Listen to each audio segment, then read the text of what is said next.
Hi all.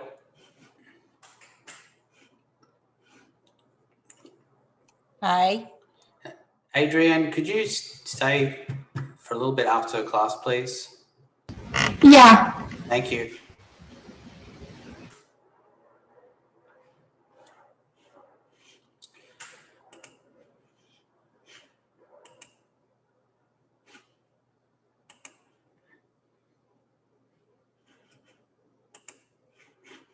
All right, folks.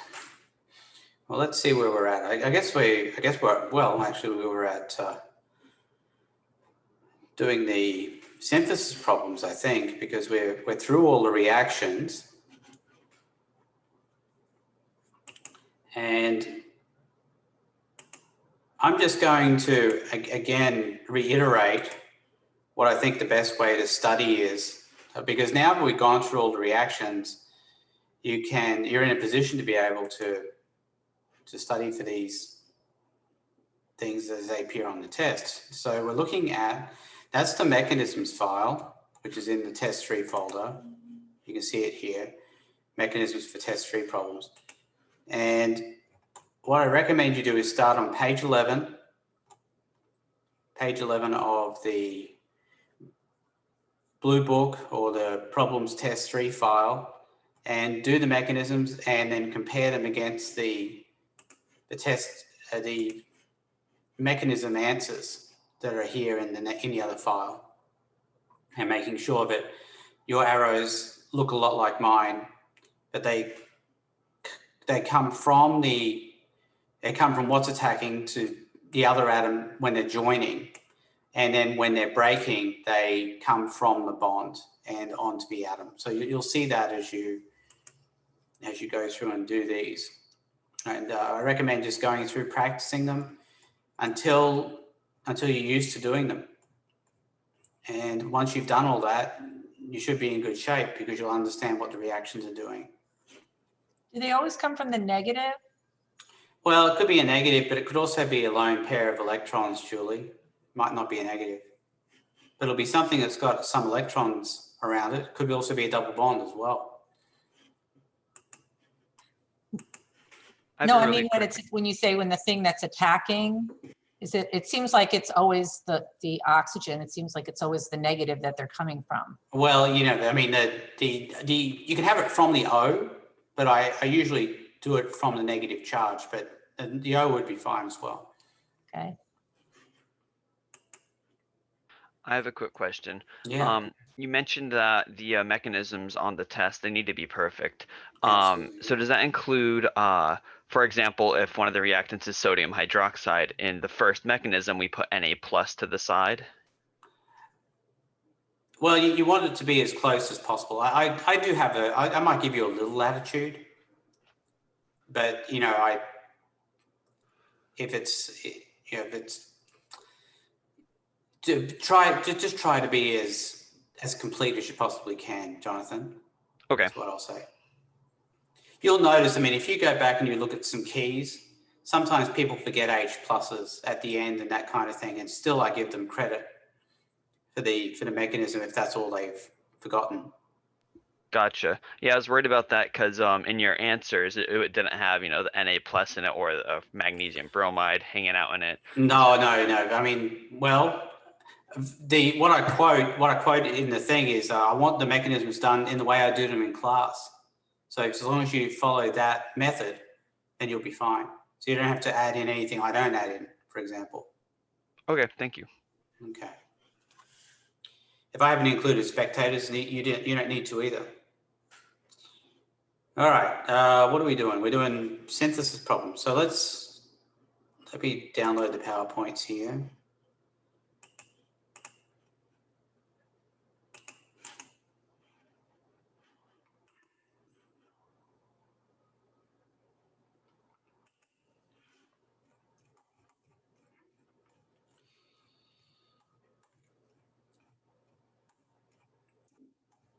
Now, it's not really possible to get the synthesis right unless you know the reactions, but I'm going to show you how we proceed with the synthesis problems and what resources you'll have on the test in order to figure out what's going on. I mean, immediately I can tell you that any reactions you're going to use in your synthesis problem will be available to you in question 1. So I'm only going to, you'll be able to, what I'm saying is you'll be able to do the synthesis problem using reactions in question 1. Now, sometimes you could do it other ways, but there's definitely going to be a way that will allow you to do it using question 1.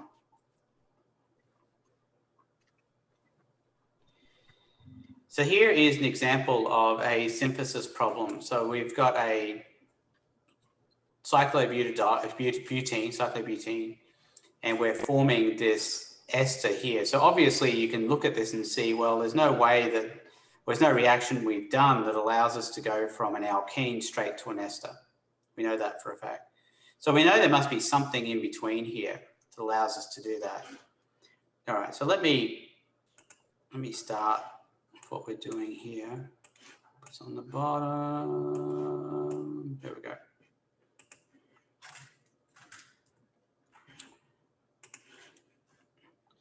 So all of the synthesis problems we do will be able to be done in 2 steps. They'll take this form.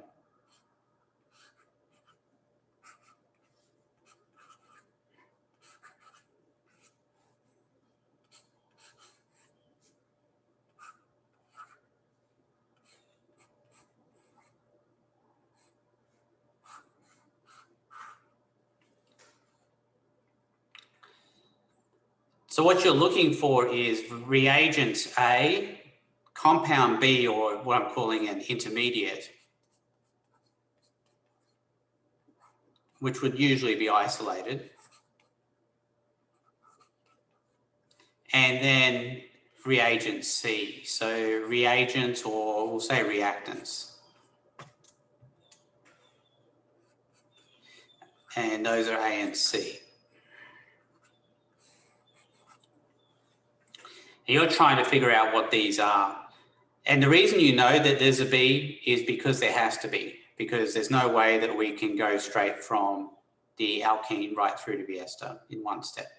So we know there must be one thing in between. How do you know there's not more? Well, I'm telling you that any reactions you do will be based upon, well, simply upon what you've been given in question 1. And that you'll be able to go do it in 1 step. I mean, sorry, 2 steps like I've got here. So here is an example of what you might be given,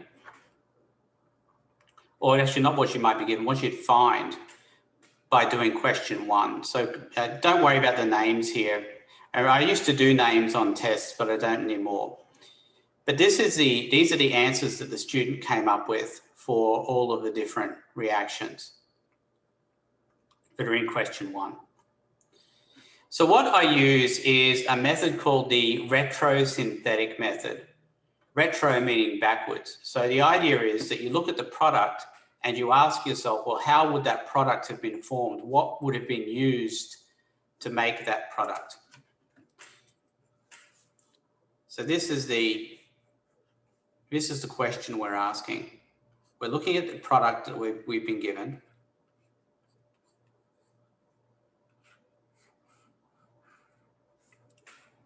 And we're asking ourselves, well, how would we have gotten here to the end? So that's this end product that we have in front of us. So what you would do is you would hunt down through the question 1 that you've already done, anything that had a functional group that was similar to the functional group that we're looking at here. So that's why I think knowing the functional groups can be of help, because it can help you to identify them more easily. Although it really doesn't require that. It just requires you knowing what these things look like. So what I would want you to see is that out of this list of reactions, it's the 4th one that will be like what we have here. So I'm looking for something that has a similar product.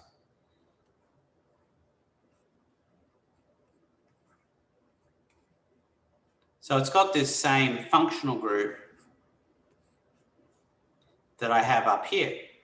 This C double bond O to an O and then to another C. So that's an ester. Now, we already know how that was made because we have that in front of us.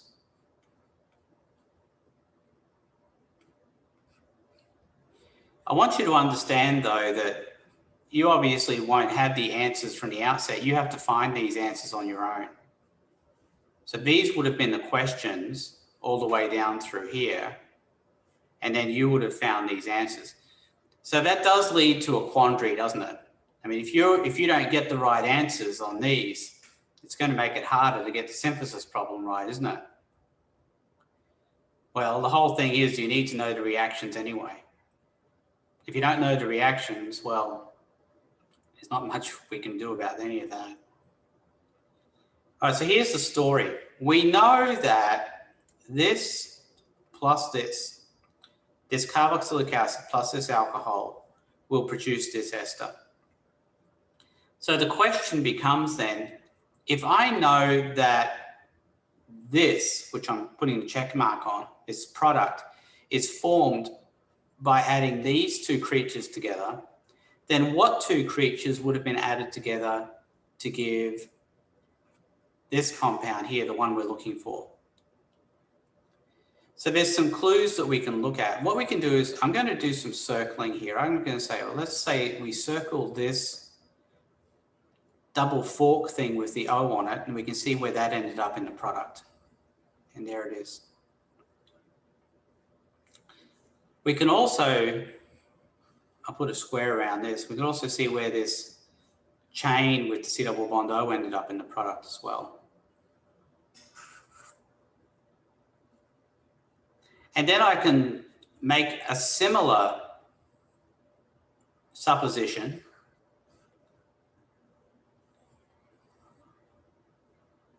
based upon the one that we have and say, well, where did that come from? Well, it must have come from this C double bond O compound with the OH, just like this one did, plus the O with the H on it here.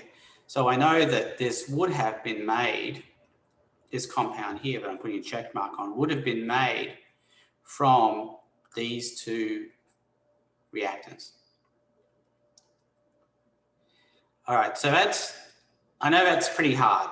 All right, I get it, because you have to see where things came from, where things went, and then by analogy, see if you can figure out how another compound that's different would have been made, different but similar would have been made. So what questions do people have for me to help them understand this? I just want to make sure I understand the whole process. So we know what we're trying to get, the final product, because that's given. We know what the initial products are and intermediate because we found that in a previous question, right? Actually, we don't know them yet. And this is what we're trying to find. We're trying to find B and C. And this will allow us to get to B and C. So then what are the bottom two molecules from? They're from this question here, which is question 1 on your test.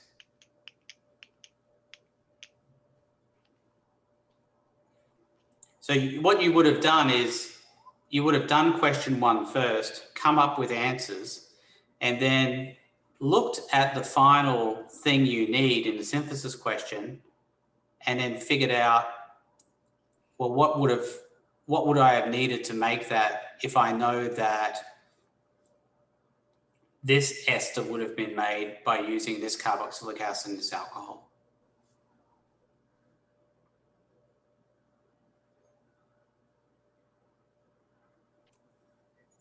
I have a question. Mm-hmm. It's really about the first part of this question, but it seems like the oxidation and reduction, I think I might have sort of asked this question before, but in a different way, are similar to dehydration and hydration in what the results are. No, I wouldn't agree with that. You wouldn't agree? No. Okay, I guess what I need to know is, because when you take an alkene and you end up with an alcohol, Okay, doesn't that happen with dehydration or with, I'm sorry, with hydration or with reduction? No. No. What's, can you tell me what the difference is? Well, with reduction, you're losing hydrogens, or sorry, gaining hydrogens or losing oxygens. Right. When you're doing hydration, you're using water. The water is actually supplying H and OH. And you're not really, I understand, but you're not really losing anything along the way. There's no electron. There's no real electron loss or gain on either side of the reaction. so on the second reaction you have here in this box, you can't see me, but really, Julie, I feel like we're getting off track here. Okay. Can we get on? We'll get onto this a bit later, okay? Okay. I want to focus on the synthesis problems right now, but we'll get back to a discussion about the reactions a little bit later. So let's look at Jonathan, you still seem confused. Yeah, I am, but I'm not really sure what questions to ask to help me not be confused. Okay. Does anybody have any other questions that they can ask that can help? I think it's kind of like I don't understand where all these things on the page fit into the outline you have above. You'd have this in front of you, Jonathan. What's in the Right. square, you'd have that in front of you. And the reason you pick this reaction is because it looks like the product that you want. See how it's got the C double bond O and the O? Uh-huh. It's the only one that looks like the product that you have in the question. So you're trying to figure out, well, where did this come from? Where did it come from? That's what your aim is. And you're using the analogy of what you already have in front of you to figure out, well, if these two compounds formed this one, then it must be these two compounds that would form the one we want. So, okay, I thought we were going to be using the same molecules. No. Not okay. They're similar but different. They have the same functional group, but different things attached to that functional group. Yeah. Okay, that helps. Okay. I haven't finished studying the reactions yet, and so Right. I guess practicing this won't do me too much. But when I get to that'll help. Okay. Now, looking back at the beginning of the problem, we've got the cyclobutene, so it's a square with a double bond in it. I think it's more likely that the square with the double bond would give the compound that has the square in it rather than the compound that has a triangle in it. So what we would have at this point, now that we've discovered what would make the product, is this.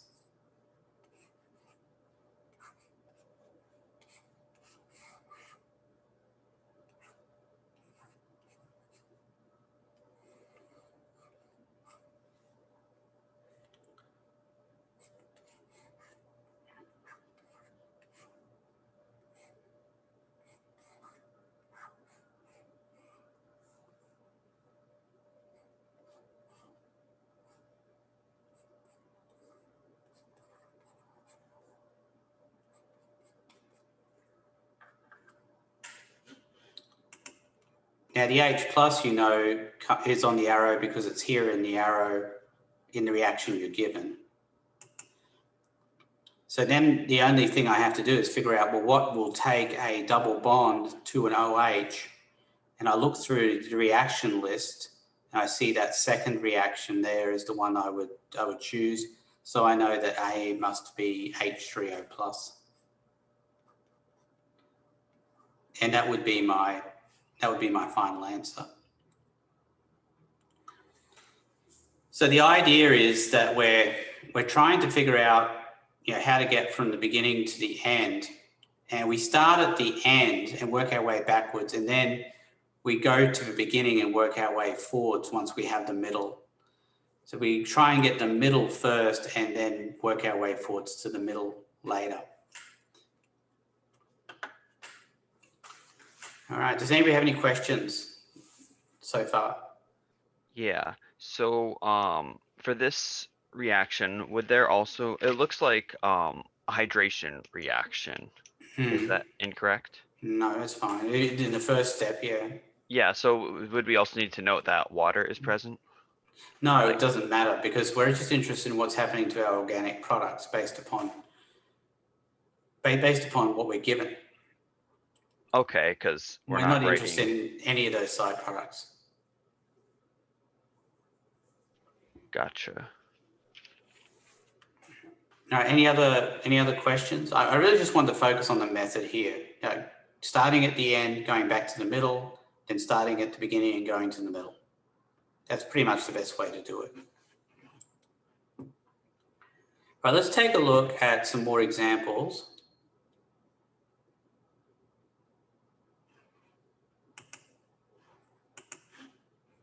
And I have a bunch of them.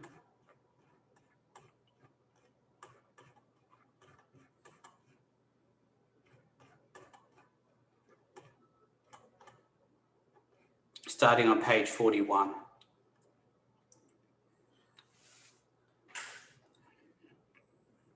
And I want to focus, let's see. Okay, we'll do number 5 first. Now, I want to show you something else as well with this. Now, I'm going to show you something here. I want to point out that you will not get this with your test. I'll say it again. I'm going to show you something here that you will not get with your test. I include this in order to help me out with the explaining of what you need to do with synthesis problems. So this is a list of pretty much all of the reactions that we've done in this test. So just examples of those. Okay, there we go. So I'll be referring back to this when I want to explain what's going on with what we're doing here. Okay, let me see. I might be able to pull up. Let me see if I can pull this up again. No, it doesn't look like it. All right.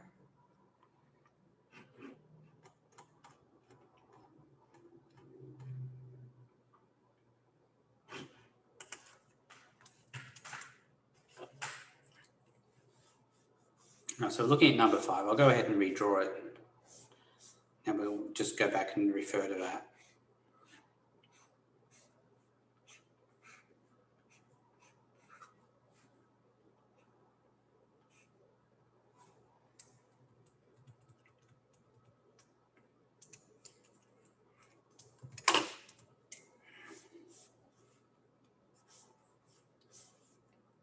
Let's see.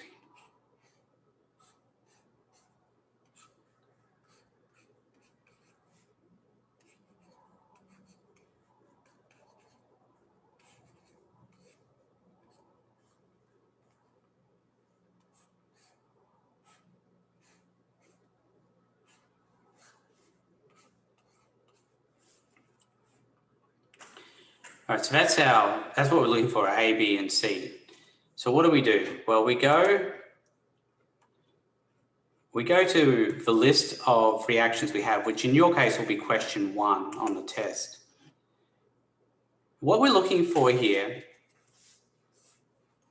is how we would make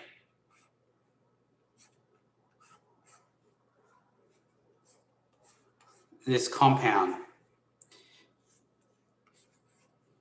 All right, so that's what we're trying to figure out, this question mark here. How would we get to this compound here? But look at all the reactions. Do you see a reaction that gives something similar to what we have as a product? You can number down which reaction do you think is relevant here? Which reaction gives a similar product to the one we have in front of us? Halogenation. Well, which one is it? Number down from the top. Would be 3. The third one, yeah. Okay. So the third one. So here's what we know. We know that we can get something similar by doing this SOCl2 with the OH. All right, here's what I want you to do. This is a little bit easier than what I showed you on the previous slide. I want you to come up with B and C. So B and C. So I'll give you a minute or two to see if you can come up with B and C.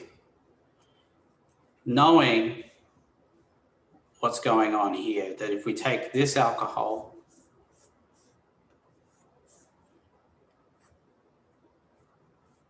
and SOCl2, we'll get that chlorinated product.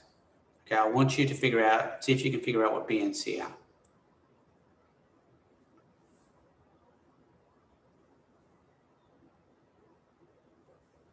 Don't overthink this, please.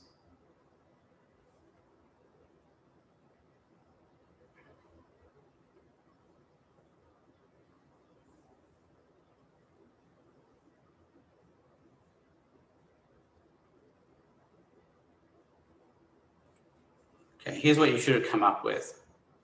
So C should have been SOCl2, just like it was in the previous diagram, and B would have looked like this.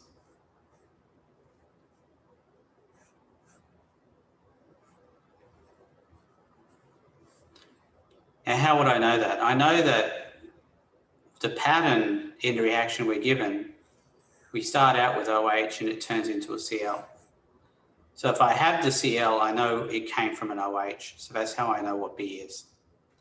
Does anybody have any questions?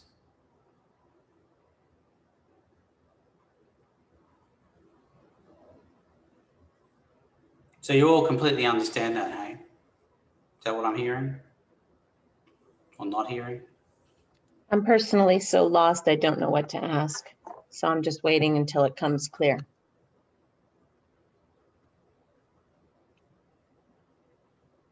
So we're just basically trying to match. So we're just trying to match them, and then I don't know. I guess I'm kind of with Rebecca. I'm kind of confused, but I don't know. Like I get it, but I don't get it.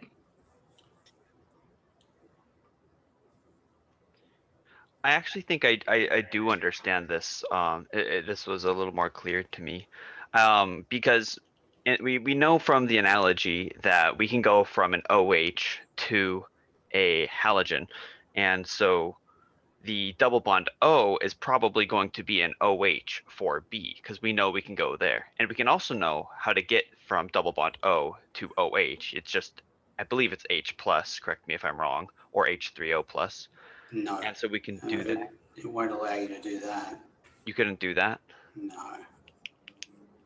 Okay. Well, am I wrong about the OH? Well, the reason we know this is OH is because in the reaction we're given that forms the product that we're looking for, we had an OH with SOCl2. So it stands to reason that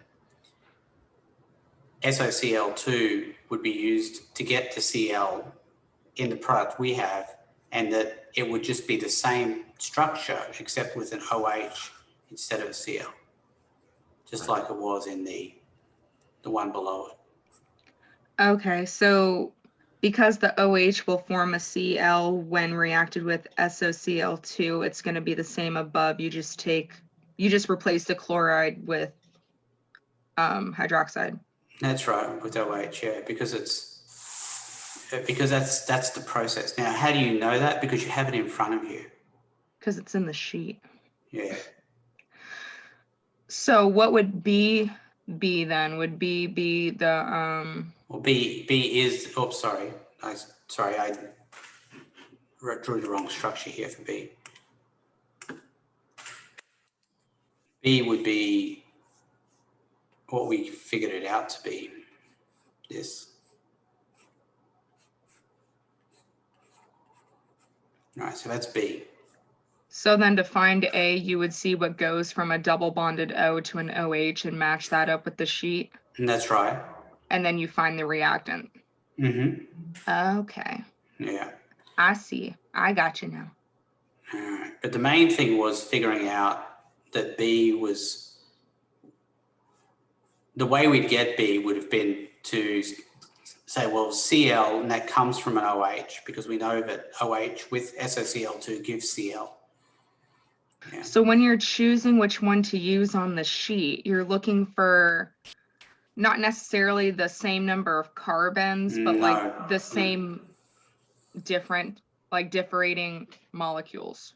The functional group is what The you're functional looking group. Okay, Yeah. thank you. And the Cl is the functional group here. I gotcha. There's nothing else on there that has a product with Cl in it. Nothing. See, nothing.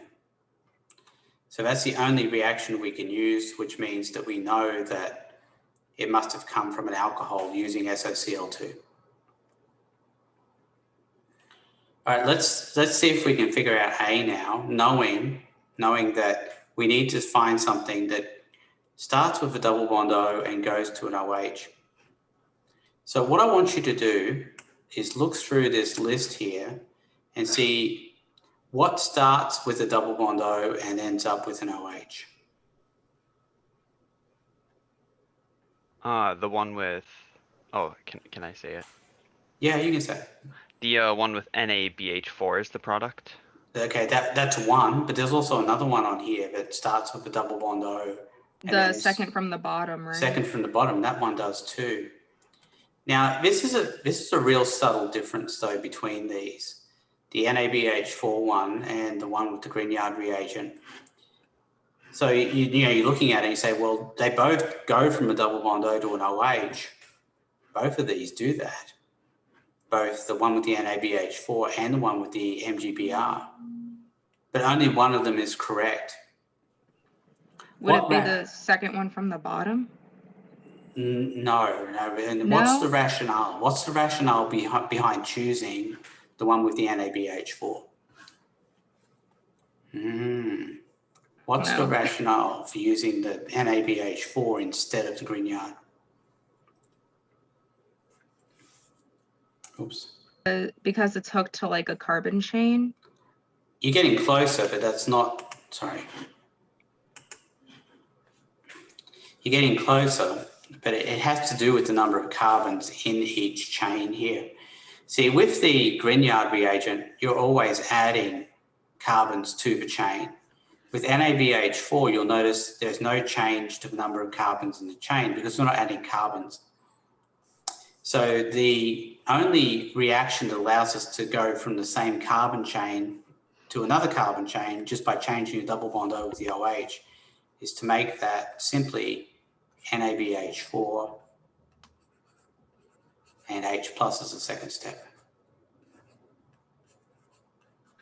So first you look at the functional group and then you go to the carbon, like comparing carbon chains. Yeah. That would be like secondary. Yeah, the other thing you would do is let's pretend you did choose this second to last reaction. Then you've got to think, well, what am I going to react my starting material with to get this OH? And you're going to find out, well, there's nothing I can react it with that has carbons in it because that wouldn't make any sense. So you'd have way too many carbons. Yes. So you have to be looking for a reaction that didn't include carbons being added.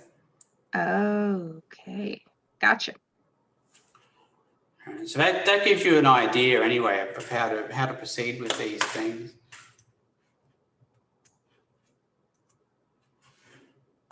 Let's do another one here. What's a good one that I want to do here?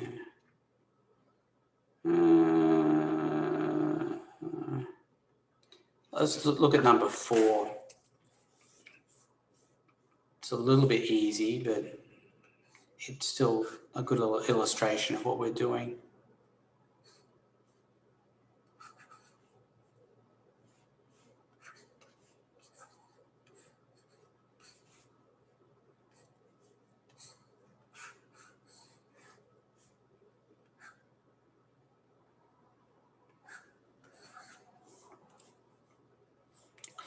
So what we're looking for first is a reaction that gives a C double bond O as a product. So we look through our list and we're looking for anything that gives a C double bond O as a product.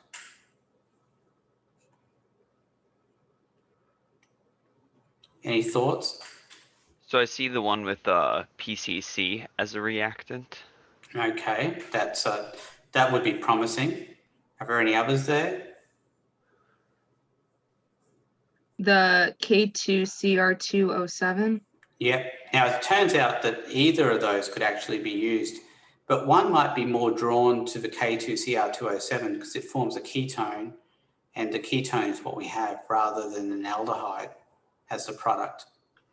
But in this instance, since it will end up being a secondary alcohol, spoiler alert, it won't matter which one of those we would have chosen. So the idea is this: we've got our compound and we're trying to figure out, well, where did this come from?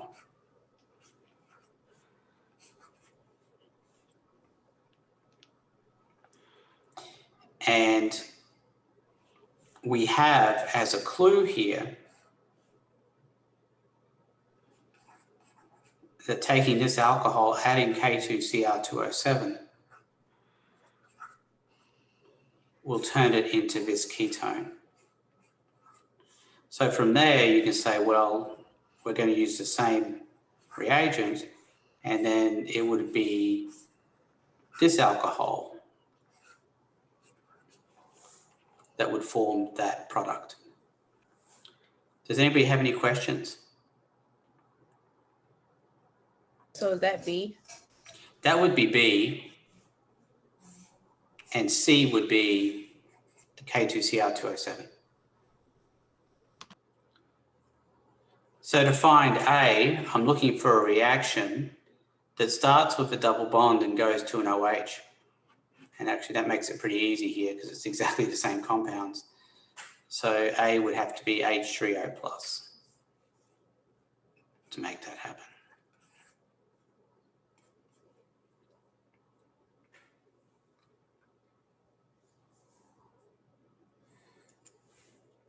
Any other questions? Any questions?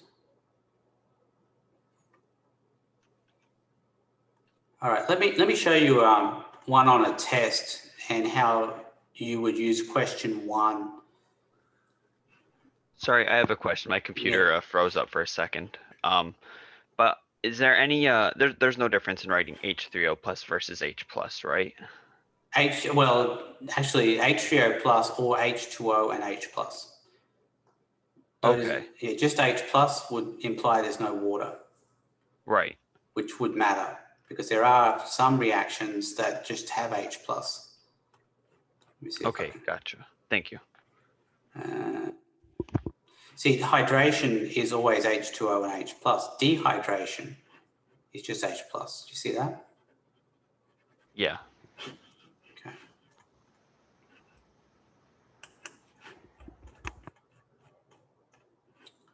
Now I'm going to use a key here because the key will already have the answers for question 1. I'll just pick this one here.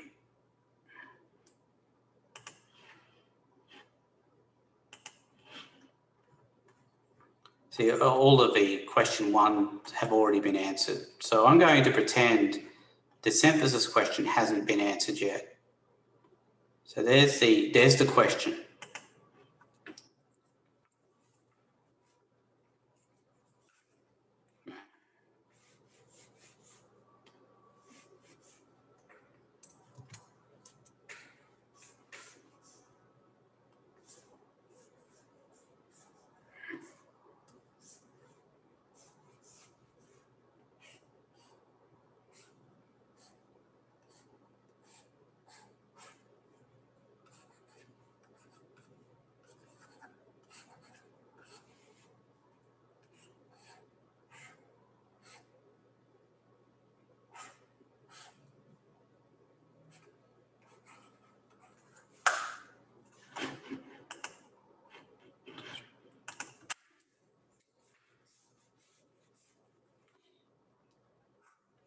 Now in this course, we haven't learned about any reaction that allows us to add a bromine directly to a double bond. We haven't dealt with that.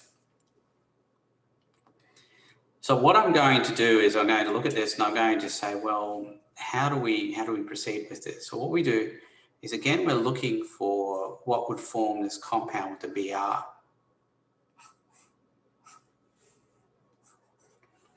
So what I'm going to do is look back through, I can find the key here. Maybe I haven't.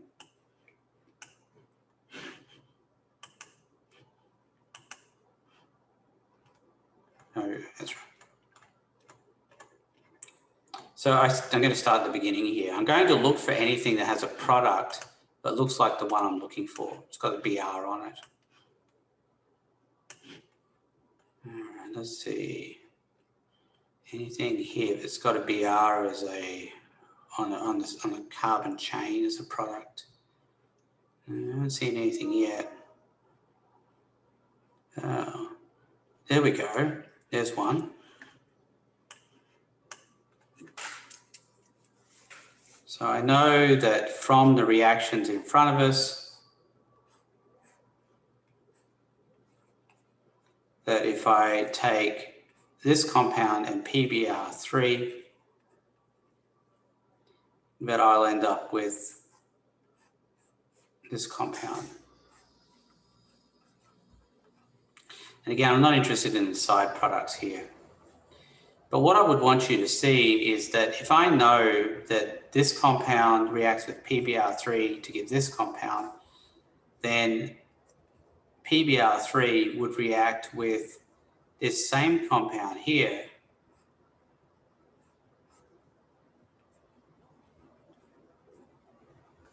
with the OH on it, where the Br is.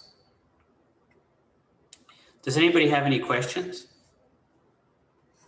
So that's B and C is PBr3. And then to get A, I need a reaction that starts with a double bond and ends in an OH. So I'll start back at the beginning again. Starts in a double bond, ends in a, there it is there, H plus and H2O, or Jonathan H3O plus, either one. So A is H3O plus. So there you go. Does anybody have any questions?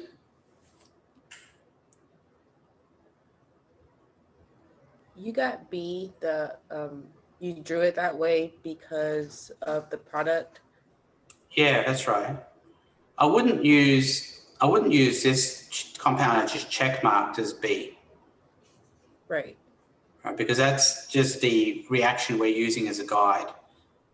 Right. What I'm interested in is the pattern, because I can see that what PBr3 does is it takes a compound with an OH and just changes it to a Br, but doesn't affect anything else in the compound.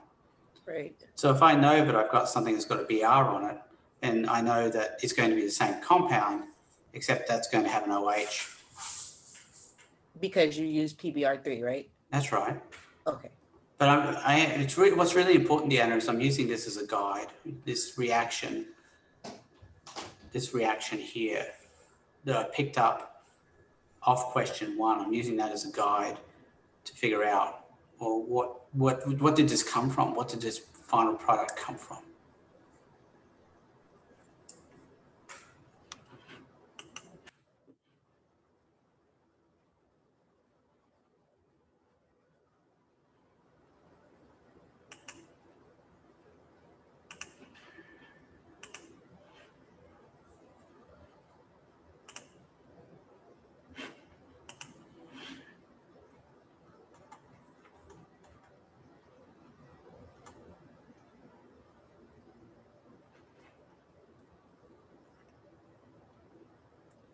Oh, sorry, let's not do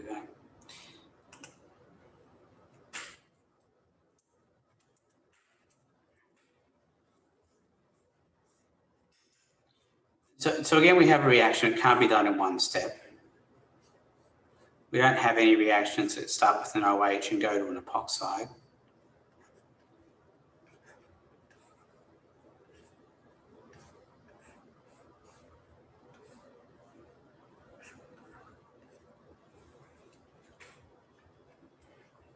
So I go back to question 1 and I look for a reaction that gives me an epoxide as a product.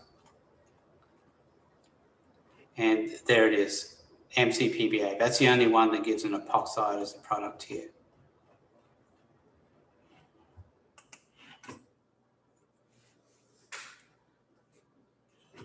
So I'm looking at the pattern here and I can determine, well, okay, it looks like the double bond gets replaced with a triangle with an oxygen. That's the pattern.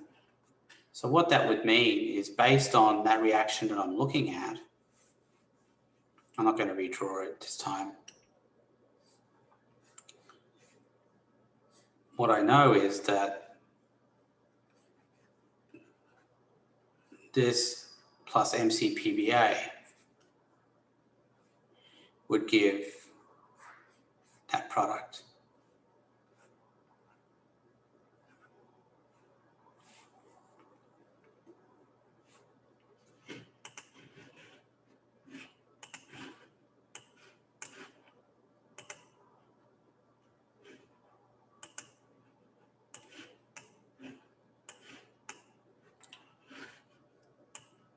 So what I'm doing here is I'm using this reaction here as a guide and asking the question, well, where did this epoxide that I'm check marking, where did that come from? I'm using the reaction below as a guide. Anybody have any questions about that? Anybody confused about how I'm getting B and C out of this?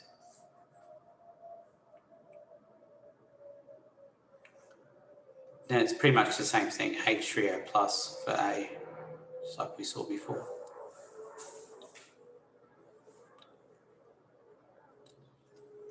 And that you're looking at with the drawings on it, is that going to be given to us on the exam?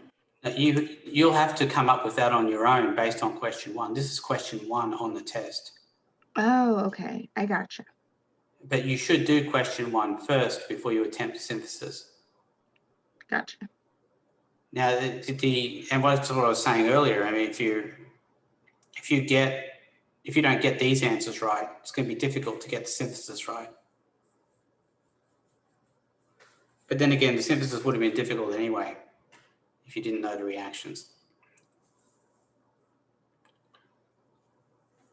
Now, the other point that I can make here is that, let's say you got to this problem here and you see this epoxide, and then you look back in question 1 and you can't find any epoxides as products. The only supposition you could make then is that you must have gotten one of question 1 wrong. And you might be able to use that information to say, well, there must be one of these must form an epoxide, and maybe I can figure that out. Because I'm telling you that you will be able to figure out question 3 by using problem 1. So it goes in reverse as well. If you don't see any reactions that match what you're looking for, then you must have made a mistake somewhere. And maybe you can correct that mistake. All right, any other questions? Is this a good example of how to actually write these things on the test? I know your space is limited on the Zoom lectures, but sometimes there's so many arrows and I'm not sure what exactly we should be writing on a full piece of paper. No, just the A, B, C. You're just figuring out what A, B, and C are, Rebecca. Are we labeling A, B, and C, or just doing it like what I'm looking at here on the screen, where you're just actually showing what's in between and well, that's an option as well. Okay.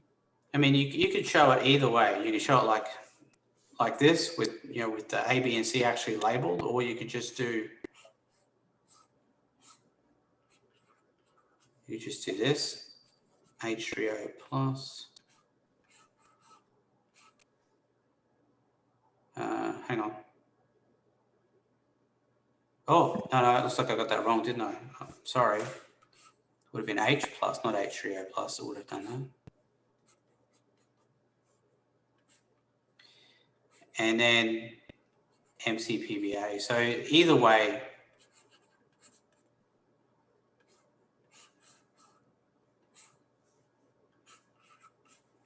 as long as I see that you understand what's going to where, I'm happy.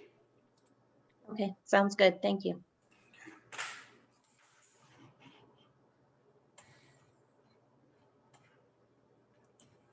All right.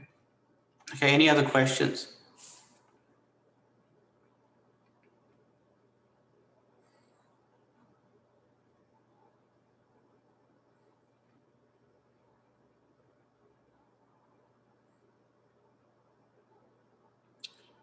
Okay, well, that's all I really want to cover in synthesis problems today. So on Monday, there won't be a class, right? There won't be a class. Now let's go back to, let's go back to the syllabus here. Just make sure that we're understanding exactly when the next test is.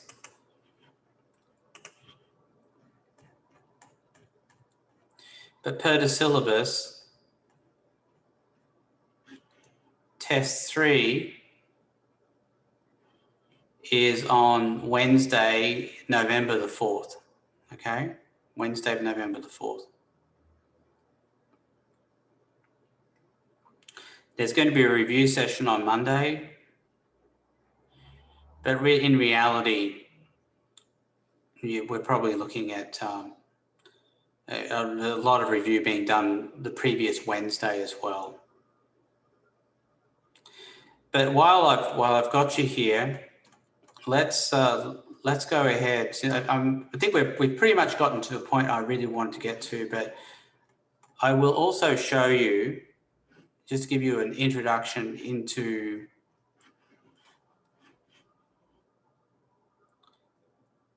roadmaps. So on the test, you'll get this roadmap question. Here you go. Here's an example of a roadmap. Now, I'm not going to make any guarantees about what kinds of reactions you're going to see on the roadmap. It could be any of the reactions we've learned about or talked about. The idea behind a roadmap, though, first of all, is that A, B, C, and D, and E are always, well, certainly anything that's a product will always be something that contains carbons in it.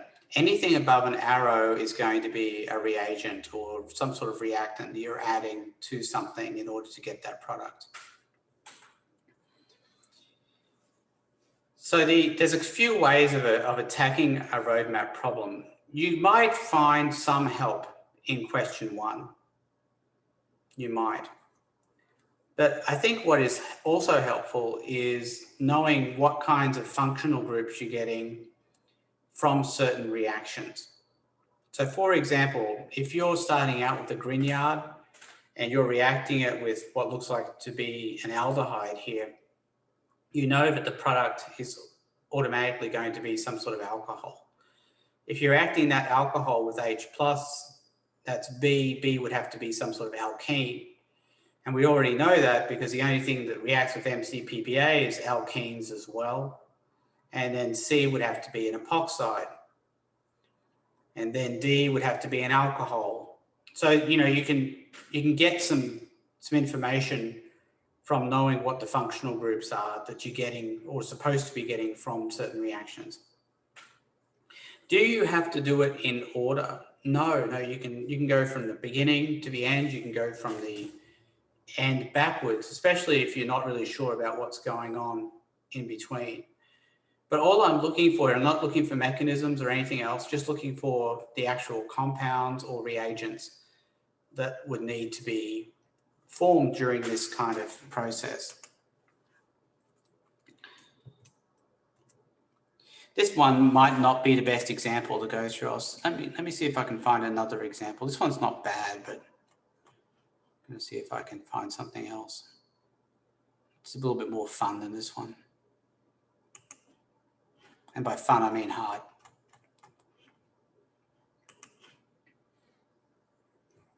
Did I say that out loud? I think I did. All right.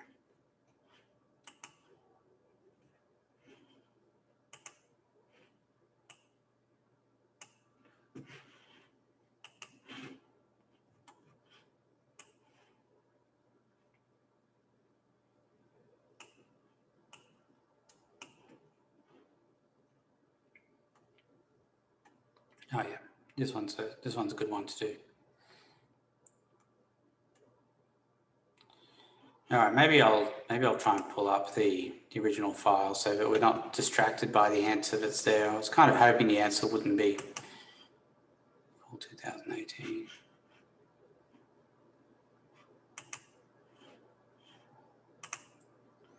Just open it here.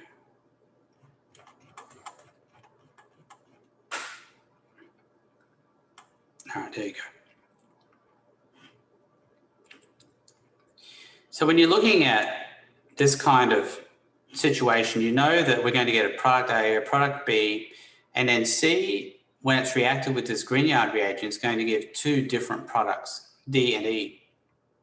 Now, we are given a bit of a clue here in that E, when reacted with CrO3, produces the compound that's shown here.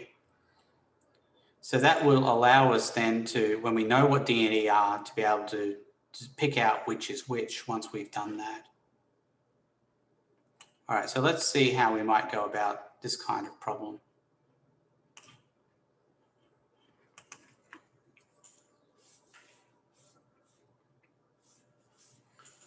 So I'd probably try and work this from the beginning, as long as I had some sort of idea about what was going on.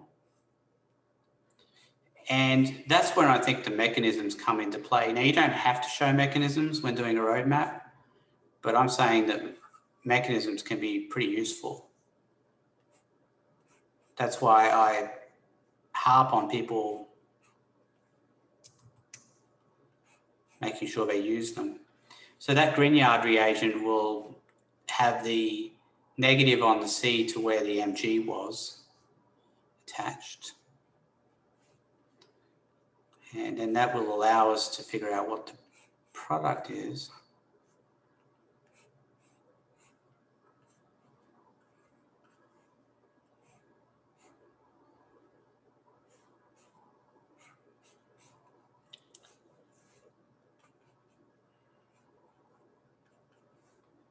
And that will give us A.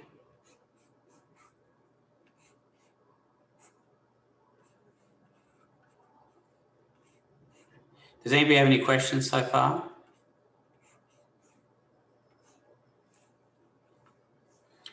So you're already beginning to see why the mechanisms can be important here. Now H+, well, we know that's going to cause that to form a double bond. And since the alcohol is symmetric, it's not going to matter which side the double bond goes on. But that will be B. Now MCPBA, we know that will turn it into an epoxide. I know a lot of you are looking at this and saying, gosh, I don't know any of this yet. Well, use that as fuel for getting to know.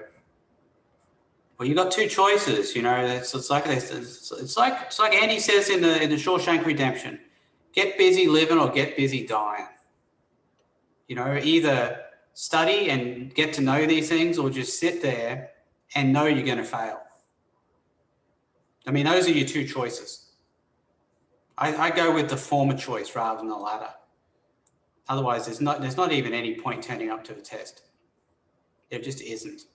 If you're not going to study, there's just no point. So that gives us C, and then we can figure out what D and E are. Now, the reaction is going to be with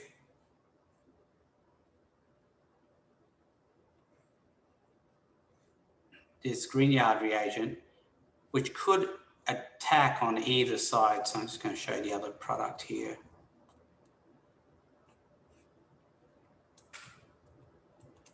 Actually,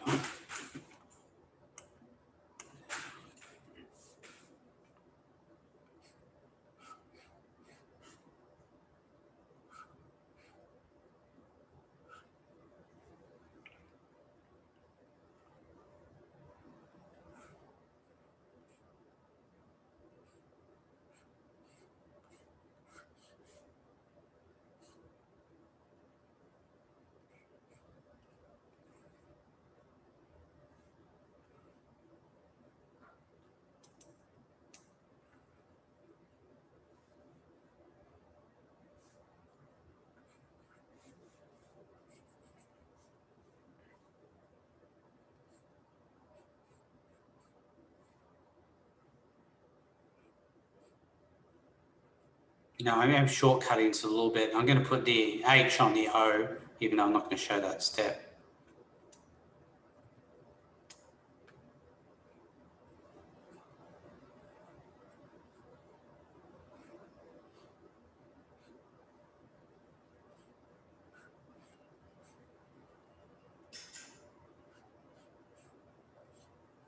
So that's going to be one product, and then you've got the other product as well. And again, you can see how the mechanisms are helping me to determine what products I'm going to get from this.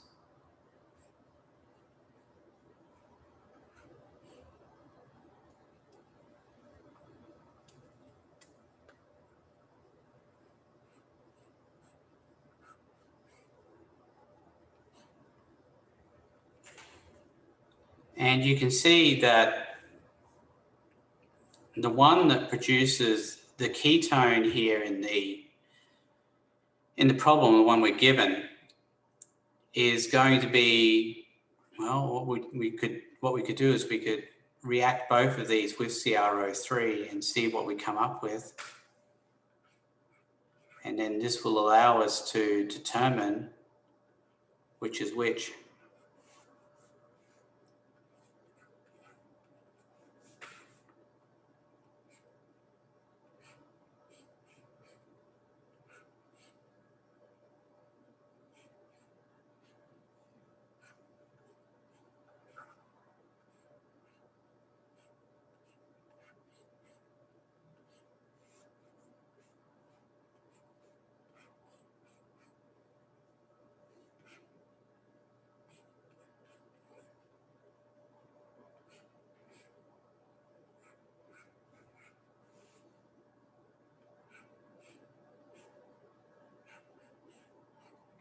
And it should be clear to you that the one I've put a check mark on matches the ketone that's in the problem, which would mean that this would have to be E, and that would make the other alcohol D.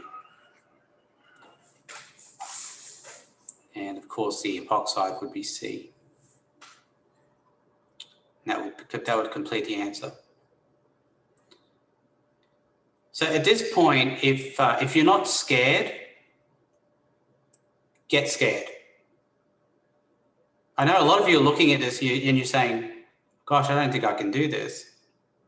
Well, you can, but only if you do what I told you to do. If you're not willing to do that, none of this matters.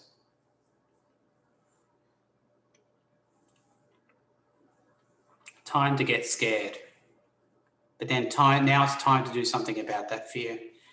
You can sit like a deer in the headlights, or you can actually put pen to paper and do those mechanisms like I've been telling you to do. All right, does anybody have any questions?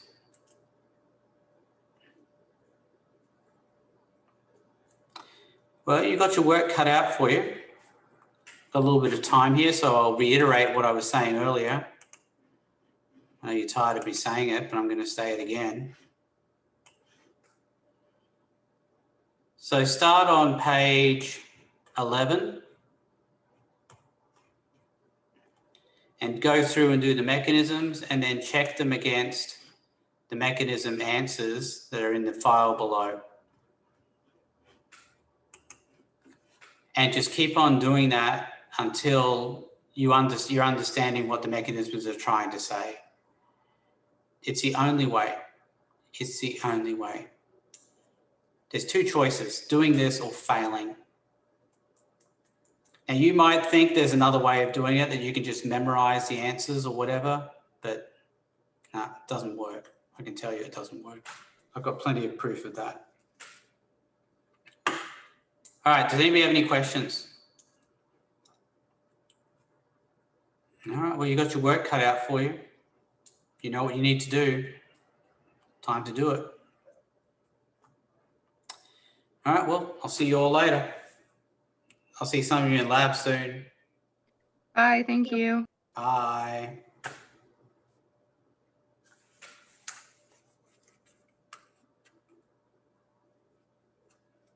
Adrian, don't forget to hang around. Yeah, I'm here. All right. So I had a chat with some people in the science department, and they said that the reason you probably weren't allowed to register was because you didn't have your lab in the cart. Is that possible? Oh, okay. Yes. So try that, and you should be allowed to register. Okay. Thank you. All right. I'll see you later. See you later.